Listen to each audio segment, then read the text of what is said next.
안녕하십니까, 원당역 윤 소장입니다. 오늘은 2020년 9월 16일입니다. 벌써 이제 9월도 이제 중반기를 지나서 이제 하반기로 가네요. 참 올해는 코로나 때문에 시간이 멈춰 있는 듯 하면서 그래도 지구의 시간은 도는 것 같습니다. 뉴스 읽어드리겠습니다. 마포 재개발 염리지구 4구역, 5구역 사업속도 낸다. 사업속도 내야 되겠죠. 지금 이런 좋은 상황에서 올해 말까지 지역 추진을 진행을 하지 않으면 실거주 요건을 채워야 되기 때문에 빨리 해야 되겠죠. 올해 안까지 신청을 해서 사업 승인을 얻어야 되는데 문제는 지분 쪼개기 문제죠. 뭐 어디나 다 있는 거지만 뭐 염리 4구역, 5구역, 대형 5구역 노고산 재개발 노른자 땅이긴 한데 어떤지 모르겠습니다. 다음 뉴스 가겠습니다. 전용 33제곱미터 즉 한 평당 1억 원 넘는 아파트 올 들어 반포, 개포 등 52개 단지다. 작년에 45곳이었는데 올해는 52개 단지로 많이 늘었다. 이런 말이 있네요. 주요 단지를 보면요. 여기 나오죠.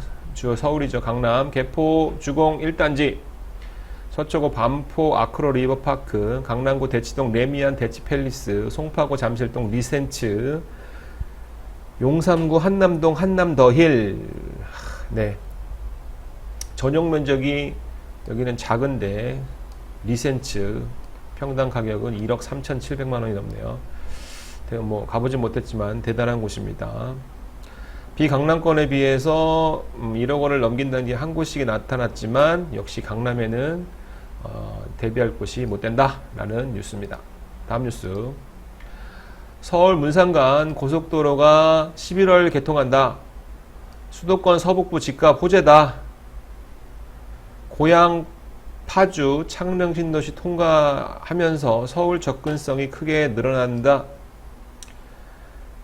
사실은 뭐 접근성이 지금 이쪽 1기 신도시는 이 도로가 이쪽에 보시는 강변북로와 지하철 뭐 이런 걸 통해서 서울을 진입하지 않습니까? 그런 상황에서 이렇게 도로가 뚫려 가지고 상암까지 그리고 이제 이 강변북로를 통해서 연결된다는 것은 이쪽에 있는 1기 신도시와 여기 2기 신도시 쪽에는 호재이긴 하겠죠. 하지만 이쪽에 있는 강변북로는 더 막힐 것으로 예상이 됩니다. 훨씬 더 막히겠죠. 서울은 계속 올라갈 겁니다. 다음 뉴스. 잠실 탄천 유수지에 집 짓겠다. SH 서울주택공사 주택용지 추가 발굴하겠다. 추가 발굴해서 집을 짓겠답니다. 공급이 이제는 규제보다는 정부에서는 공급 쪽으로 방향을 선회해서 주택 정책을 펴는 걸 알 수 있습니다. 이런 정보를 보시고 움직이시기 바랍니다. 특공 10년 기다리라니 2030 이젠 전세금 마련하기 영끌이다. 영끌이란 말 아시나요? 영혼을 끌어모아서 대출받는다 이런 말입니다. 친척에 빌리고 마이너스 통장도 입주까지 전세 계속 오를 텐데 벌써 관심지역 전세 급등한다. 차라리 집을 사느냐 대출을 비롯한 자금을 끌어모음 영끌 했으나 억울한 전세를 위해 영끌하는 건 저 반대입니다. 차라리 집을 사기 위해서 영끌하는 거는 자산 가치가 상승할 가능성이 있기 때문에 괜찮겠지만 전세자금 영끌은 위험합니다. 3기 신도시 부근의 전세값이 폭발하고 있다. 직방이 조사했는데 경기도 작년 말과 전세값이 상승한 곳은 하남이 13.3%, 용인 11%, 수원 9%, 구리 8%, 화성 7%, 평택 6%, 오산 5%, 고양 5%, 안양 5%, 의왕 4.8, 양주 4.1, 인천 4%. 주로 뭐 하남과 고양 전세가 상승률이 같은 기간의 경기 전세 평균 상승률보다 4.6%보다 높았다. 하남과 고양이 어떤 지역에 들어있죠? 네, 맞습니다. 3기 신도시 청약 지역이기 때문에 그 대기 수요, 청약 대기 수요들이 몰려있는 2년 실거주 요건이 있죠. 그래서 특별 공급이나 사전 공급 이런 물량을 확보하기 위해서 이미 거주를 옮기신 분도 계시고 이제 옮겨서 본청약에 대비하시는 분들이 거의 99%다. 감히 이런 말씀을 드리고 있습니다. 저희 손님들도 그런 분들이 굉장히 많습니다. 전세 품귀죠. 다음 뉴스. 전세 더 오를라. 8월 심리지수 최고, 5년새 최고다. 심리지수가 항상 문제죠. 불안한 심리를 이용해서 전세금이나 아파트 가격을 올리는데, 아무튼 서울 문상가 아까 얘기했던 서북부 교통이 편해짐으로써 이쪽 1기 신도시와 2기 신도시 그리고 3기 신도시의 가격들이 오른다. 그런 뉴스입니다. 서울 문상가 고속도로 예정됐지만 이렇게 돼서 여기가 서울 문상가 고속도로는 30년간 공사 중인 서울 광명 고속도로가 완공될 경우 파주와 고양 서울 광명을 거쳐 평택까지 1시간 내 이동이 가능하다.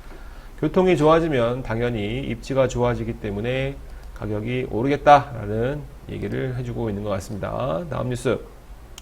재난 상황 때 월세 안내도 갱신 거절 못하는 법이 추진한다고 합니다. 2회까지, 총 3회까지 안 내면 명도할 수 있지만 월세를 2회까지 안 내면 인정해 줄 수 있는 법을 누가 해준다는데요. 조 의원이 누구죠? 더불어민주당이겠죠. 조 의원이 연구임 이렇게 해서 추진을 한답니다. 집주인 희생만 강요하는 비판도 있죠. 집주인 계속 지금 동네 북입니다. 3회까지 안 내면 명도해야 되지만 2회까지는 재난 상황 때는 봐주자. 이런 얘기입니다. 세입자들은 참고해 주시고요. 실거주 핑계로 세입자 내보내라 위협 권하는 정부 콜센터. 이렇게 지금 바뀐 주택임대차 보호법에 의해서 세입자 내보내라 라고 정부가 이렇게 얘기를 하죠. 자, 임대차 3법 개정안 주요 사항을 보면 전월세 신고제를 해야 됩니다. 임대인이나 임차인이 계약 후 30일 이내에 계약 신고 의무가 있습니다. 전월세 상한제는 계약갱신 시 임대료 상승폭이 5% 이내에 제한한다. 지방자치단체가 5% 이내 상한 결정 시 그에 따른다. 5% 지방자치단체가 권할 때는 그렇게 해야 되고요. 계약갱신 청구권, 이게 가장 큰 이슈죠. 계약갱신 청구권 2+2 보장한 세입자 기존 2년 계약이 끝나면 추가로 2년 계약 요구할 수 있다. 계약갱신 청구권 거부 여주는 집주인이 물론 직계 존속, 비속이 주택을 거주할 경우, 존속이나 비속, 가족이 실제로 살 경우에 자녀나 남편이나 부인이 살 경우에는 집을 비워달라고 할 수 있는데 그거를 정부가 얘기하는 겁니다. 그러니까 새로운 법을 만들면서 폐해들이 나타나고 있는 거죠. 익명을 요구한 한 공인중개사는 전세 낀 집은 아예 사지 말거나 4년간 갭 투자를 할 사람만 사라는 것이며 전매 제한 있는 분양권 투기 거래 때나 받던 복등기를 일반 아파트 거래에 동원하게 될 줄은 몰랐다고 말했다. 현재 이 법이 잘못되고 있는 것을 정확하게 짚고 있는 겁니다. 다음 뉴스 볼게요. 조정지역 묵기장 경기도 양주 화성 청약시장 찬바람이다. 누가 가겠습니까? 여기 표를 보면 아시겠죠. 서울 목동 파라고는 1순위 경쟁률이 146.83 대 1이지만 양주 옥정 노블랜드 에듀폴의 0.16 미달, 그리고 덕계역 대광로 제비항은 그래도 1.38 대 1이었네요. 서울과 지방의 비조정 지역에 너무 차이가 많이 나다, 이런 말씀입니다. 다음 뉴스. 분양권 22일부터 못 판다. 지방광역시도 마찬가지다. 자, 오늘 22일부터 며칠 안 남았죠. 다음 주 화요일부터 규제 지역이 아닌 수도권과 지방 도시에도 분양권 이제 못 판다. 어떤 요건이 생겼냐면 분양권도 이제 실거주 전까지, 등기 전까지는 등기를 해야 팔 수 있다. 이런 내용이 있는데 어디 있는데요? 제가 어디서 봤냐면요. 여기 있네요. 투기과열지구, 조정대상지역 등 규제지역에서 소유권 이전 등기 시까지 전매 제한을 적용하는 것에 비해 짧다. 즉 소유권 등기를 하기 전까지는 못 팔고 등기를 해야 팔 수 있다. 이런 얘기죠. 정부 입장에서는 취등록세를 받을 수 있고 또 매매를 하게 되면 거기에서 또 취등록세를 더블로 받으니까 따따블이네요. 그래서 못 판다. 이런 내용이고요. 신임 국세청장이 누가 되는지 모르겠지만 이 사람이네요. 이 사람 누구죠? 김대지 국세청장이 부동산 고가 부동산 취득 시 철저히 감시하겠다. 하지만 코로나도 어려운 경제 여건을 감안해서 작년 대비해서 13% 감축했다. 뭐 이거는 뭐 조금 한 거죠. 아무튼 중요시 봐야 될 것은요, 이 부분입니다.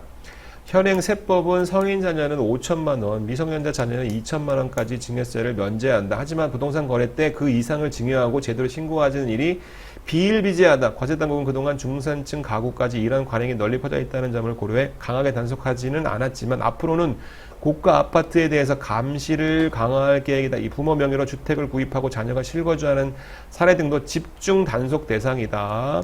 돈 많은 사람들을 겨냥해서 국세청장이 주시하고 있다. 조심해라. 이런 내용입니다. 돈 버는 법 제대로 배워보자. 욜로 외치던 2030 세대. 욜로가 어떤 문장의 약자냐면 You are only life once. 인생은 오직 단번뿐이다. 여기 나와 있죠. 그 앞자리를 따서 욜로라고 부르는데요. 이게 2017년도에 아주 핵심 키워드로 유행했던 말인데요. 우리가 밀레니얼 세대, 즉 1980년대부터 2000년대생까지의 출생을 밀레니얼 세대라고 합니다. 근데 이게 먹혔지만 이제는 이들이 사회에 나오면서 서점과 베스트셀러를 지각 변동시키고 있었다. 힐링 부동산 서적을 순위로 진행이 됐지만 이제는 경제 주식 투자 관련 서적이 맨 앞자리 순위로 이동시켰다. TV 프로그램도 바꿔주고 있죠. 뭐 구해줘 홈즈, 뭐 돈 벌자, 뭐 그런 뭐 이상한 뭐 그런 프로그램들이 나와서 뭐 집에 대한 투자, 뭐 아파트 부동산 이런 거를 아예 TV에서 대놓고 해서 저래도 되나라는 생각이 듭니다. 아무튼 욜로 외치던 2030 세대들이 이제는 사회에 나오면서 자신들의 밥그릇을 찾기 시작했다라는 얘기입니다. 다음 뉴스. 줌 아시죠? 줌. 화상 강의를 통해서 이렇게 강의하는 줌이죠. 줌을 통해 투자 모임하거나 유튜브 재테크 열공하는 그런 세대. 베스트셀러 순위 바꿨다. 책 순위를 바꿨다. 돈의 속성 1위 돈의 속성, 2위 주식 투자 무작정 따라가기, 3번 부의 대이동, 5번 더 해빙, 7번 존리의 부재되기 습관. 모두 다 경제서적, 주식에 관한 것들이 최근 8월 20, 30대 베스트 셀러를 선점하고 있다. 이런 내용입니다. 젊은이들이 돈 벌기에 혈안이 돼 있다. 뭐 자본주의 사회를 살아가는 사람들은 누구나 똑같은 입장이죠. 다음 뉴스. 돈 풀어 예금으로 63조 들어왔다. 돈을 풀어도 실제로 돌아오는 돈들은 별로 없다. 이런 말이죠.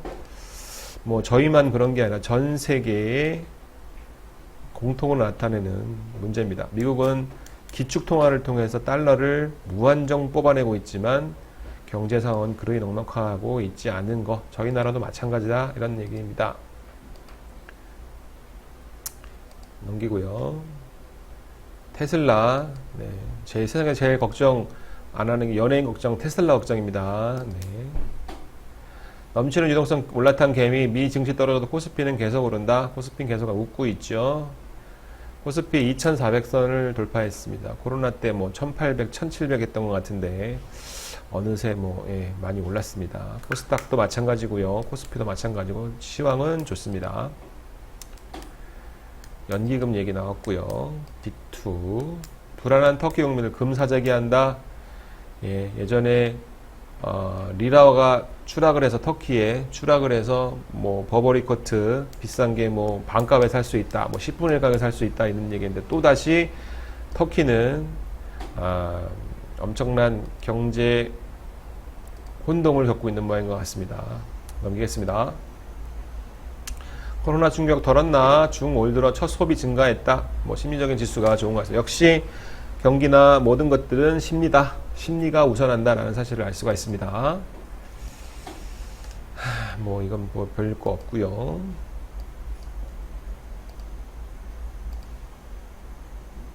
정세균 코로나 백신 3천만 명분 선제적 확보 추진한다. 네, 지금 통신비 2만 원을 지급하는 게 나을 것 같냐? 아니면 지금 국민의힘 당에서는 코로나 백신을 무료 접종하자 이런 얘기가 있는데요. 아무튼 국민을 위해서 힘쓰는 두 정당을 볼 때 국민들은 그래도 좀 좋겠죠. 저 개인적인 생각은 코로나 백신 맞는 게 좋다고 생각이 됩니다. 아무튼 건강들 하시고요. 2만 원 얘기 나왔네요. 통신비. 네. 여기서 오늘 신문 일기 마치겠습니다. 감사합니다.